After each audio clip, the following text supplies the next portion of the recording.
Hello everyone, and welcome to my Days of Our Lives official. I hope everyone is having a wonderful day. Before we begin, please hit the subscribe button and give this video a thumbs up. Kate gazed at Jada's name on her phone at the Brady pub. Kate reflected on her discussion about Philip and the forgeries with Vivian. Vivian had proposed to sponsor the soap opera with a portion of the Titan funds. Kate shoved her cell phone back in her pocket at the idea. Vivian verified in Philip's room at the Salem and that Kate was aware of the fake letter, but she was unaware of Philip's awareness. "I appreciate you keeping me safe," Philip said. Vivian said she was glad to use her forging skills. "Even though I falsified the letter, Victor's sentiments were present," Vivian said. "That's what you keep saying." Philip remarked, "I assume my mother wasn't really thrilled with any of this." Philip was told that Vivian had persuaded Kate not to call the police. "Why wouldn't my mother cause issues?" "She hates you," Philip remarked. With a laugh, Vivian revealed that she had cheated on Kate. Philip brushed off Vivian's inquiry concerning Xander and urged her for further information about her chat with Kate.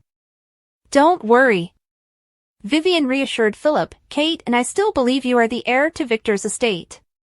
Philip let out a sigh of relief. Vivian fell asleep, exhausted. At the police station, Kate approached Jada. Kate claimed to be aware of the location of a fugitive at large. Kate explained to Jada that she had seen Vivian sneak into a room while she and Philip were staying at the Salem Inn. Kate quickly left after Jada thanked her for the tip. Calling Philip, Kate requested that they meet at the pub without Vivian.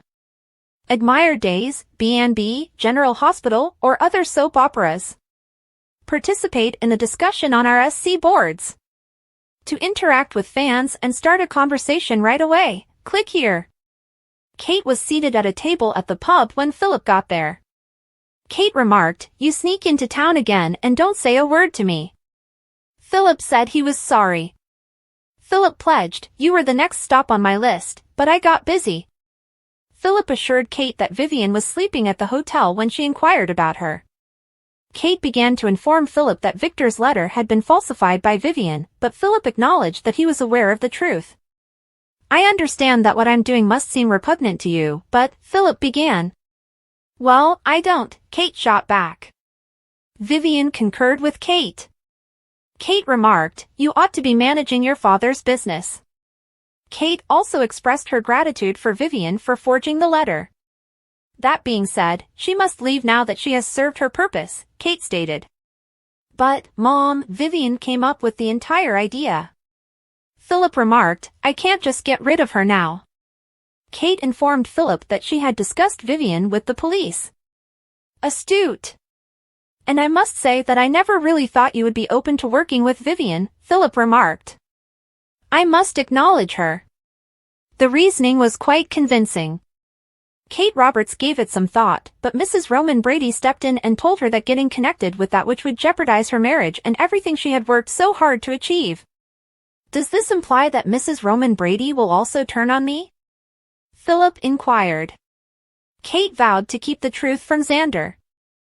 "I truly meant it when I said you deserved the company." Kate remarked, "You simply don't need me involved, and you definitely shouldn't have Vivian involved." Philip openly expressed concern that Kate would turn on him, but Kate countered that Vivian would not want to prosecute her with fraud. "She will only be wheeling around that library card at Statesville, and you, my sweet son, will have complete control over the business," Kate remarked. Gabby gazed at her signed divorce papers in the Hernandez kitchen. After physical rehabilitation, Rafe came home. "What did you get there?" Rafe inquired. "Stefan's divorce papers," Gabby stated. "They were delivered last night." Rafe expressed regret, acknowledging that he was aware of Gabby's skepticism over the divorce. "I was mistaken when I said that Stefan also had second thoughts. And it's confirmed by his signature," Gabby remarked. Rafe pointed out that the documents were not signed by Gabby. "It's clear that you don't want to proceed with the divorce. Why don't you simply speak with the man?" Rafe inquired. Javier danced into the room as Gabby pointed out that Rafe had not been the first to suggest such. Rafe met his cousin enthusiastically. "Did Gabby not inform you?" If it's all right with you, I'm here to stay, Javier declared. Gabby interrupted to clarify that Javier had taken her out for drinks and had arrived just before her divorce papers. You and Jada were asleep when we returned, but I was going to bring it up, Gabby clarified. Javier was welcome at the house because he was family, Rafe insisted. Additionally, I will be able to pay the rent in full. I was graciously offered a position as Gabriella's assistant, Javier remarked. Rafe assured Javier that rent was not a concern. Rafe remarked, I'm very sorry to hear about your mom. Rafe mentioned that he had a particular place in his heart for his aunt. Javier remarked, she felt the same way about you. Javier's father sent an engagement ring, which Rafe questioned whether they had seen. Javier displayed the ring by raising his hand. This is where it is, Javier stated. Javier saw that he was hesitant to remove it after putting it on. To be honest, I'm considering keeping it, Javier remarked. Oh! Rafe remarked, I'm not sure if it was made clear, but Tia Hilda kind of left it to me. Javier reminded Rafe that he was Hilda's son and shrugged. Rafe acknowledged that he intended to use the ring to pop the question to Jada. Gabby let out a gasp. Javier acknowledged that the gesture was romantic. I'm very pleased for you, Gabby said.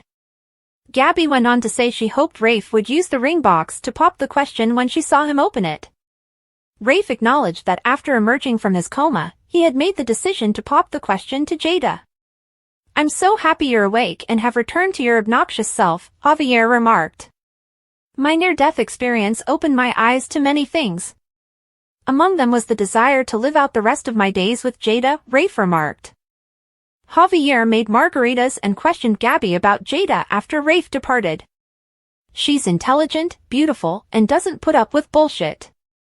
To put it briefly, she is amazing. You'll adore her, Gabby remarked. Javier acknowledged that he was glad his mother's ring will be a decent individual. Rafe and Jada together are such a lovely couple. After 3 disastrous marriages, my brother deserves some happiness, God knows, Gabby remarked. Javier's alcohol smothered him. Javier remarked, I didn't know Rafael had been divorced 3 times, but I heard he was unlucky in love. She was going to tie her brother's divorce record, Gabby complained. Javier told Gabby he was still cheering for her and Stefan while she looked at her divorce papers. And you obviously are, too. That ring is still on your bony little finger, and I haven't noticed any ink on these papers yet, Javier remarked. She had to come to terms with the fact that her marriage was ended, Gabby said. Javier instructed Gabby to locate Stefan and speak with him. Gabby smirked and inquired as to whether she ought to heed the counsel of an individual who had never been in a relationship. Gabby questioned, but who was that guy you were almost married to and decided to call off the wedding? Javier clarified that his former partner had worked as a restaurant valet. Just so you know, it was me who ended the relationship with Mateus. He mispronounced my name in addition to the fact that we couldn't agree on anything political, Javier remarked. Gabby flinched. Returning the conversation to Gabby, Javier advised her to locate Stefan and have a conversation with him. Gabby nodded, picked up her stuff, and walked out. Tate told Brady about his talk with Holly in the penthouse. Tate remarked, she wants to get back together. And based on your behavior, I can tell that might not be a good thing. Brady inquired. Tate acknowledged having an affair with a different girl. Tate acknowledged that it had occurred the night before when Brady inquired about the exact time.